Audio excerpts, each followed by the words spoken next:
Kalau yang ini soal akrobatik dinamika politik.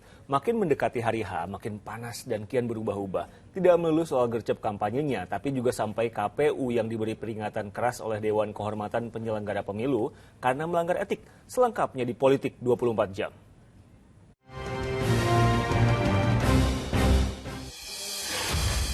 Kampanye makin gencar jelang pemungutan suara 14 Februari mendatang. Calon Presiden nomor urut 1, Anies Baswedan disambut meriah ribuan pendukungnya dalam acara Desak Anies di Semarang, Senin malam. Capres nomor urut 2 Prabowo Subianto pulang kampung ke Minahasa, Sulawesi Utara.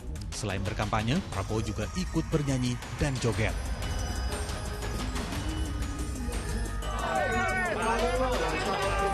Capres nomor urut 3 Ganjar Pranowo kali ini menemui pemulung di Kota Bekasi, Jawa Barat. Mereka berdialog tentang pengelolaan sampah organik dan anorganik. Di tengah gaspol kampanye, penyelenggara pemilu KPU-nya justru diberi sanksi. Menjatuhkan sanksi peringatan keras terakhir kepada Hasyim Asyari selaku Tradu 1. Ketua KPU diberi peringatan keras melanggar kode etik terkait proses pendaftaran Gibran Rakabuming Raka sebagai cawapres. 6 komisionernya juga diberi sanksi serupa. Dalam pertimbangan putusan sesuai tata kelola administrasi tahapan pemilu, KPU seharusnya berkonsultasi dengan DPR dan pemerintah dahulu usai putusan MK yang mengubah batas usia capres-cawapres 16 Oktober lalu. Lalu apa kata KPU-nya?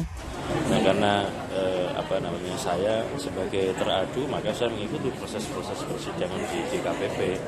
Ketika ada sidang diberikan kesempatan untuk memberikan jawaban, keterangan, alat bukti, argumentasi sudah kami sampaikan.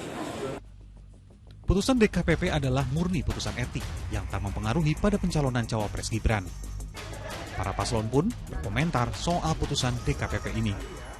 Saya menyampaikan apresiasi kepada DKPP yang sudah berani untuk mengungkap yang senyatanya.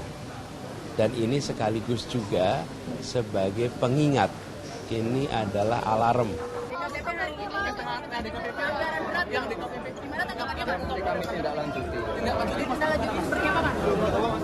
Tidak boleh ada yang mengangkangi demokrasi, prosesnya berjalan dengan baik, dan lihatlah, kalau MK-nya juga kena problem etika, terus kemudian KPU-nya kena etika, apa yang kemudian bisa kita banggakan pada rakyat dari proses pemilu ini? Tak bisa dipungkiri, soal perubahan batasan usia dalam kontestasi Pilpres kali ini memang banyak menuai polemik. Tim Liputan 6 SCTV melaporkan.